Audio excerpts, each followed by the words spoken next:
আসসালামু আলাইকুম ভিউয়ার্স, আমার চ্যানেলের নাম গল্প কাহিনী। আমার চ্যানেলে বলা সকল কাহিনী সত্য।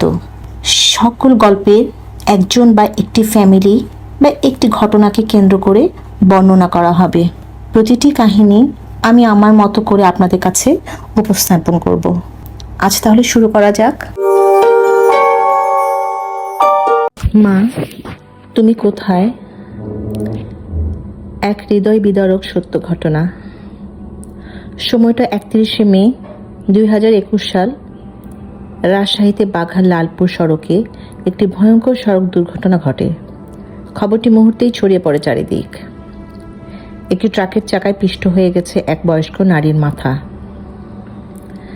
খবর পেয়েই ছুটে যান শরীফুল ইসলাম নামে একজন ভ্যান চালক। তার বয়স আনুমানিক 38 বছর হবে। শরীফুল রাজশাহীর বাঘা উপজেলার নিশ্চিন্তপুর গ্রামে শ্বশুরবাড়িতে থাকেন। ওই দিন তার মা ফাতেমা বেগম, বয়স 60 বছর, দিনাজপুরের ঘোড়াঘাট থেকে বাঘায় আসছিলেন ছেলে শরীফুলকে দেখতে। অনেক দিন মা ছেলের দেখা নেই। মাঝে লকডাউন এবং অন্যান্য কারণে ঈদেও বাড়ি তার যাওয়া হয়নি। বাস দুর্ঘটনার কথা শুনেই মাথা কাজ করছিল না শরীফুলের। সেদিন ছিল সোমবার। বিকেল 4:30টার দিকে এই দুর্ঘটনাটা ঘটে রাজশাহী বাঘা পৌর সদরে বাঘা লালপুর সড়কে।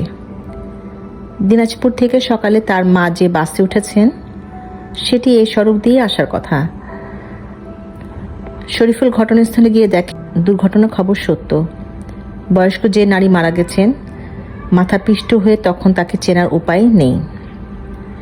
লাশের পাশে দাঁড়িয়ে হাউমাউ করে কাঁদছে শরীফুল।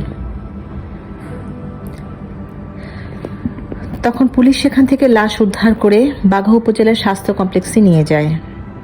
এ সময় নিজের ভ্যানটি রেখে মায়ের জন্য কাঁদছিলেন শরীফুল। শরীফুল পুলিশকে ঘটনা জানাতেই তার মায়ের লাশ নিজের ভ্যানে তুলে রাখতে বললে শরীফুল লাশ ভ্যানে তুলে রাখেন। কিছুক্ষণ পর শরীফুলের মনে পড়ে মায়ের কাছে মুঠোফোন ছিল, আর তখনই তিনি চিন্তা করে ফোনটা তাহলে কোথায়। তিনি মায়ের নম্বরে ফোন দেন। সঙ্গে সঙ্গে ফোনের অপর প্রান্ত থেকে মা কথা বলে ওঠেন। কাঁদতে কাঁদতে শরীফুল বলেন, মা তুমি কোথায়? মা বলেন, আমি নাটোরের বনপাড়া বাসের ভেতরে বাবা। কেন রে, কি হয়েছে? শরীফুল নিজের কানকেই যেন বিশ্বাস করতে পারেন না। সে যেন আকাশ থেকে পড়ল মাটিতে এবং একটা ধান্দার মধ্যে পড়ে গেল। এইদিকে সে কাপড়ে ঢাকা লাশ ভ্যানের দিকে তাকিয়ে ভাবতে লাগলো, তাহলে এ কে? যাই হোক, ভ্যানে তুলে রেখেছেন লাশটা এবং সে মনে করছে তখন এটি কি তাহলে তার মা নন?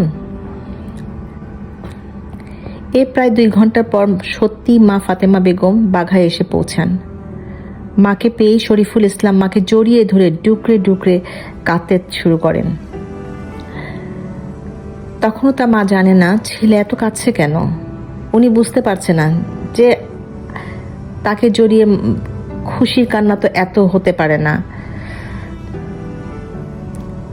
যাই হোক, এবার শরীফুল কাঁদতে কাঁদতে গিয়ে পুলিশকে বলেন এ লাশ তার মায়ের নন। তার মা এসেছেন। তিনি মাকে সঙ্গে করে থানায় নিয়ে গিয়ে দেখান, কিন্তু ভ্যানটি তো আটকা। এবার তিনি ভ্যানটি ছাড়িয়ে নেওয়ার জন্য কাকুতি মিনতি করতে থাকেন। পুলিশকে বলেন একদিন ভ্যান না থাকলে তার পরিবার পরিজনকে নিয়ে না খেয়ে থাকতে হবে। বিষয়টি স্থানীয় সাংবাদিকরা বুঝিয়ে বলার পর পুলিশ জব্দ করা অন্য একটি ভ্যানে লাশ তুলে শরীফুলের ভ্যানটি ছেড়ে দেওয়ার অনুমতি দেয়। রাত 8টার দিকে লাশ নামিয়ে শরীফুল মাকে সঙ্গে করে রক্তমাখা ভ্যান নিয়ে থানার বাইরে আসেন।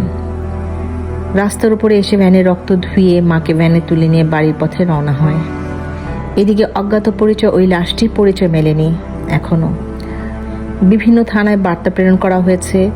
এ ব্যাপারে থানা অপমৃত্যু একটি মামলা করা হয়েছে। শেষে শরীফুল বলেন, মা মরে গেছে শুনে মাথা নষ্ট হয়ে গিয়েছিল।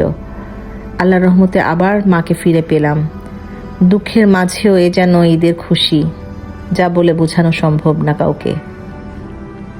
জীবনে কখনো কখনো এমন পরীক্ষা নেয় যেখানে এক মুহূর্তে সব কিছু বদলে দেয়।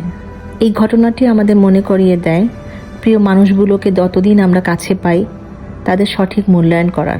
আজকের গল্পটি যদি ভালো লেগে থাকে তাহলে প্লিজ লাইক, কমেন্ট এবং শেয়ার করতে ভুলবেন না এবং সাবস্ক্রাইব করে আমার পাশে থাকবেন।